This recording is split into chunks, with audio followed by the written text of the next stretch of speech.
ఈ వీడియోలో SWP method ద్వారా లాంగ్ టర్మ్లో ట్రేడర్ ఎంత మంచి బెనిఫిట్ పొందొచ్చో చెప్తాను.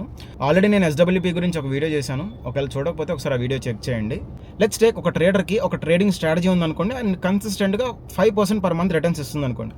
ఆ స్ట్రాటజీని తను ట్రేడింగ్ బాట్లా తయారు చేశాడు అనుకోండి. ఆ బాట్ ఎలా తయారు చేసుకోవాలో కూడా నేను ఆల్రెడీ ఒక వీడియోలో చెప్పాను. ఒకసారి ఆ వీడియో చెక్ చేయండి. ఇప్పుడు ఆ ట్రేడింగ్ బాట్ని ఒక లంసమ్ అమౌంట్ ఉన్న అకౌంట్కి కనెక్ట్ చేశాడు అనుకోండి.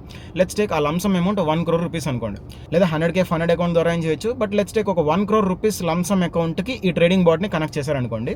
సో 30 డేస్కి 5% కదా అది రిటర్న్ ఇచ్చేది. అండ్ ఎవ్రీ మంత్ ఎస్డబ్ల్యూపీ కాబట్టి, అంటే సిస్టమాటిక్ విత్డ్రాల్ ప్లాన్ కాబట్టి ఎవ్రీ మంత్ ఎంతో కొంత విత్డ్రా చేయాలి కదా. So maximum 1 lakh rupees per month withdraw చేస్తున్నాడు అనుకోండి. సో అట్లా ఒక 10 years చేశాడు అనుకోండి.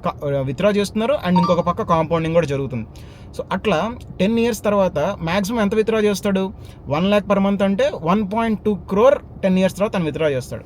కానీ ఆ 1 crore ఈ 5% రిటర్న్స్ వల్ల ఆల్మోస్ట్ 85 crore రూపీస్ వస్తాయి. So which is very huge and very good. And ఇక్కడ కొంతమంది అతి తెలివి ప్రదర్శిస్తారనమాట. బ్రో ఇట్లయితే ఒక 20 years ఎక్స్టెండ్ చేసుకుంటూ వెళ్తే ప్రపంచంలో ఉన్న డబ్బంతా తనకు వచ్చేస్తుంది కదా బ్రో అని చెప్పేసి. ఇక్కడ ఒక మోస్ట్ ఇంపార్టెంట్ పాయింట్ ఏంటంటే, ఒక స్టేజ్ దాటిన తర్వాత లిక్విడిటీ ఇష్యూస్ అనేవి హెవీగా ఉంటాయి.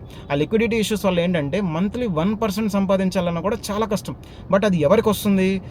10,000 crore క్యాపిటల్ లేదా 1 lakh crore క్యాపిటల్ ఇలాంటి పీపుల్కి వస్తుంది. సో అవి పెద్ద పెద్ద ఫండ్ మేనేజర్స్ ఇలాంటి వాళ్ళు డీల్ చేస్తూ ఉంటారు. సో నేను ఇక్కడ చెప్తుంది ఏంటంటే, మన నార్మల్ లైఫ్ స్టైల్ నుంచి ఫైనాన్షియల్ ఫ్రీడమ్ ఎలా రీచ్ అవ్వాలి, మనకున్న ఆపర్చునిటీస్ అండ్ రిసోర్సెస్ని యూజ్ చేసుకుని అని మాత్రమే, అంతేగాని ఎలా రిచెస్ట్ అయిపోవాలని చెప్పి కాదు. అండ్ ఇంకొంతమంది ఏమో నాకు డిఎమ్స్ కూడా చేస్తూ ఉంటారు. బ్రో నా స్ట్రాటజీ అయితే అసలు ఎవ్రీ మంత్ 50%, 60%, 200% రిటర్న్ కూడా ఇస్తుంది బ్రో, మీరు ఒకసారి అసలు చెక్ చేయండి అని చెప్తూ ఉంటారు. బట్ గుర్తుపెట్టుకోండి, మీ స్ట్రాటజీ 200% పర్ మంత్ రిటర్న్ ఇచ్చినా కూడా పెద్ద వాల్యూ ఉండదు మార్కెట్లో.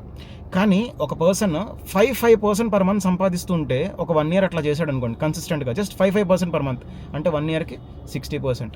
ఒక 1 year తర్వాత దుబాయ్ ఫండ్ మేనేజర్స్ నుంచి డైరెక్ట్ కాల్ వచ్చి food, bed, accommodation and huge capital కూడా ప్రొవైడ్ చేస్తాం, మీకు ఇష్టం వచ్చినంత షేర్ తీసుకోండి అని చెప్పేసి అంటూ ఉంటారు.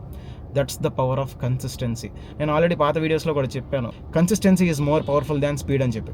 దీనిపైన మీ ఒపీనియన్ ఏంటో కూడా కింద కమెంట్ సెక్షన్ ద్వారా చెప్పండి.